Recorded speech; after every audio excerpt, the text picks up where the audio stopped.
Unexpected change for Alcaraz before his debut in Paris. Carlos Alcaraz's best-kept secret to fix his weak point? Carlos Alcaraz has weaknesses, but one of them is playing on fast indoor courts. To fix that, he has built a court in El Palmar where he can replicate the conditions he'll face in tournaments like this week's Paris Masters 1000. It's hard to think of a weak point for Carlos Alcaraz. The Mercian is the world number one, and much of that is due to the fact that he's an almost perfect tennis machine. At just 22 years old, he has polished his game in a way rarely seen at that age, and after winning numerous titles, including 6 Grand Slams, the only thing one can say about him is that the sky's the limit. But, as always, there's room for improvement, and in his case, that means working on the surface that has historically challenged him the most. Starting from the fact that, like most Spanish players, he grew up playing on clay, the surface where everything feels most natural to him. He also excels on grass, where he has become a true master in very little time.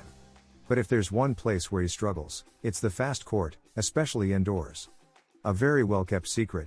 The excessive speed usually found in these venues prevents him from fully developing his game, which has made the end of the season tough for him, especially at the Paris Masters 1000 and the ATP Finals, 2 tournaments that still don't appear on his list of victories. To change that, he's taken a drastic step, building an indoor court in El Palmar to prepare for such events. It's a fast court that the Carlos Alcaraz Academy built specifically for him inside a warehouse near the Mercian town. His team and inner circle prefer not to disclose the location, and only a few people know it.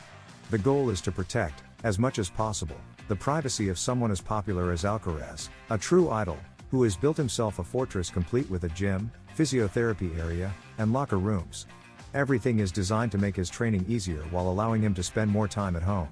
In fact, he now spends more time in El Palmar and less in Vienna, at Juan Carlos Ferrero's academy, where he trained for many years. Carlos Alcaraz on the calendar before his debut at the Paris Masters 1000. The number of tournaments we have to play is too high. The issue of the ATP calendar isn't new. For weeks, several players have complained about the large number of tournaments and matches played with barely any rest. Now, as the season nears its end, the year-long fatigue is piling up. One of the most outspoken players is the current world number one, Carlos Alcaraz. The Spaniard is focused on the Paris Masters 1000, the last Masters of the year, and there he reiterated his opinion about the schedule. "I don't have an exact number of matches we should play, I can't give a precise figure, but obviously something has to be done with the calendar," said the Mercian before his debut in the French capital. "The number of tournaments we have to play is too high. We don't have enough time to train and rest. Even during the season, it's week after week, and we don't get a chance to have 1 week to properly prepare for the tournaments or for what's coming," declared Carlos. Carlos Alcaraz already has a date for his debut in Paris. Carlos Alcaraz already has a confirmed date for his debut at the 2025 Paris Masters 1000, where he'll be looking to secure his position as world number one until the end of the season. Alcaraz is still chasing his main goal for the rest of the year, finishing as world number one. Only a few months after regaining it, the Mercian has it within reach, although the injury he suffered at the Tokyo ATP 500 made him miss Shanghai, costing him valuable points that would have nearly sealed the deal. Now, he faces a tougher challenge than expected, as this part of the season has historically been the hardest for him, the European indoor hard court swing. The Paris Masters 1000 and the ATP Finals will determine the battle between Alcaraz and Jannik Sinner for the year-end number one spot. In preparation for the Paris event, Alcaraz has already been training for 3 days on the new La Défense Arena court, which replaces the old Bercy's Accor Arena. He has practiced with Karen Khachanov, Arthur Rinderknecht, and this Sunday with Yuri Lehecka. He's noticed that the new court plays slower, which drastically improves his chances, but step by step, as he must first make his debut. A tough debut. As the top seed in the draw, Alcaraz will debut this Tuesday, October 28th. Against the winner of the match between Sebastian Baez and Cameron Norrie.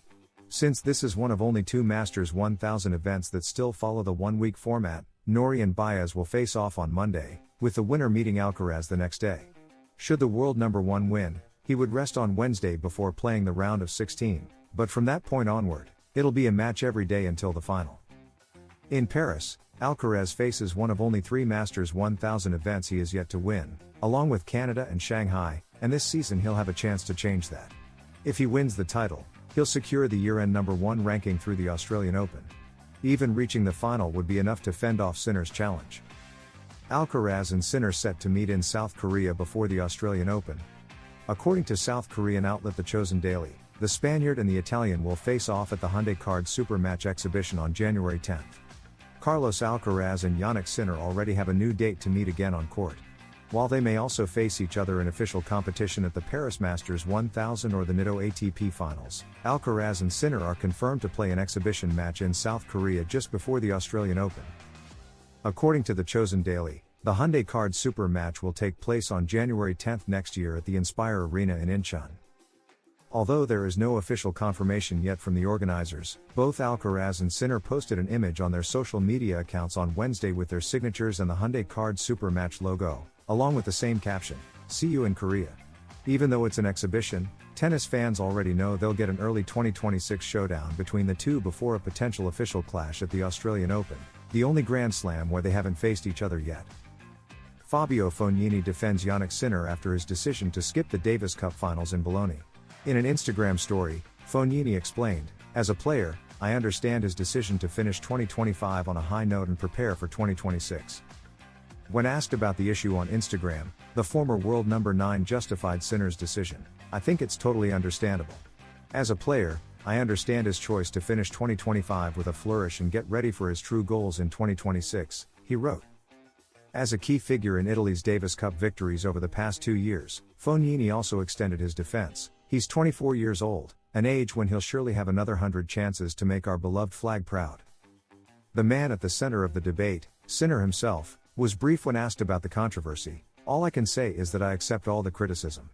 I've already said everything I needed to about this topic, and I have nothing more to add," said Sinner in comments to Sky Italia reported by Uba Tennis, surely grateful for his compatriot's support. The worrying statistic for Alcaraz at the Paris Masters 1000. The Mercian faces his 5th attempt at a tournament that has historically been a nightmare for Spanish players, and where he's never gone past the quarterfinals. The Paris Masters 1000 has been an incredibly hostile tournament for Spanish tennis players. In fact, in the event's entire history, there's been only one Spanish champion, David Ferrer in 2012. Even Rafa Nadal has been booed multiple times on the fast courts of the City of Light and has only reached one final, where he was defeated by Argentina's David Nalbandian. So far, Carlos Alcaraz has shared the same fate. The Mercian enters his 5th appearance in a tournament where he's never made it past the quarterfinals. Last season, he lost in the round of 16 to local favorite Ugo Humbert. However, 2025 might be his year. Alcaraz aims to finish the season strong. In Paris, he'll begin in the second round against the winner of Cameron Norrie vs Sebastian Baez. From there, the projected path for the world number 1 could see him face Jiri Lehecka, 17th seed, in the third round, Casper Ruud, 11th, in the quarterfinals, and Taylor Fritz, 4th, in the semifinals, leading to a potential final showdown with Jannik Sinner, 2nd. Carlos Alcaraz keeps breaking barriers on and off the court. The Mercian not only dominates the toughest tournaments on tour but is also leaving a mark on tennis history for reasons beyond sport. Carlos Alcaraz's historic racket. His Wimbledon 2023 racket, the one he used to win his first title on London grass against Novak Djokovic, has been auctioned for $173,000, about €149,000, making it the most expensive tennis racket ever sold. With that figure, Alcaraz surpasses the previous record held by Rafa Nadal, whose 2017 Roland Garros racket sold for $157,000, €135,000. The symbolic handover between Spain's past and future tennis greats now extends beyond the court, with a piece that's already part of national sporting heritage. The racket is not just a collector's item. It represents a defining moment in modern tennis history, the 2023 Wimbledon final, when the 20-year-old Spaniard defeated the defending champion Djokovic in a match already compared to the great battles of the sport's golden era. That was the turning point in his career, the moment when the young man from El Palmar went from promise to reality. That afternoon, with nerves of steel and impossible shots, Alcaraz proved he was here to stay. That racket witnessed the coronation of tennis's new king. The year that solidified Carlos Alcaraz. Since that triumph, Carlos Alcaraz has continued collecting titles and records. In the 2025 season, he has won Roland Garros, the US Open, and several Masters 1000 events, Monte Carlo, Rome, and Cincinnati. At just 22, he's already a multiple Grand Slam champion and remains among the world's top 3, alternating the number 1 ranking with Jannik Sinner and Novak Djokovic. Beyond the trophies, what impresses most about Alcaraz is his competitive maturity. Unlike other young prodigies, his progress seems limitless. On court, he He combines Federer's elegance, Nadal's intensity, and Djokovic's tactical intelligence, yet his style is uniquely his own: joyful, electric, and fearless. The fact that one of his rackets has surpassed Nadal's in value is more than a curiosity, it's a metaphor for a generational shift. Nadal, the gladiator from Monaco, built an unmatched legacy through grit, endurance, and 22 Grand Slam titles. Alcaraz, on the other hand, embodies the new generation: youthful energy, a constant smile, and unbridled ambition reminiscent of a young Rafa. And although comparisons between the two are inevitable, Alcaraz has never hidden his admiration for Nadal. "Rafa will always be my idol, the reference who taught me that anything can be achieved through hard work," he said in a recent interview. Today, that mutual respect has become a shared legacy, the passing of the torch from one legend to the next. In sports, objects tied to historic moments often become treasures. In this case, Alcaraz's racket was bought not just for what it's worth, but for what it represents: the dawn of a new era. Carlos Alcaraz is building his own story. With every title, every epic match, and now with this museum-worthy racket, the Spaniard continues weaving his legacy. In just a few years, he's gone from being Nadal's heir to simply being Carlos Alcaraz, a figure already defining his own era. Spanish tennis has continuity. Nadal paved the way, Alcaraz is expanding it. And while the auctioned racket is a symbol, its true value lies in what it represents: the exact moment when a glorious past and a brilliant future shake hands.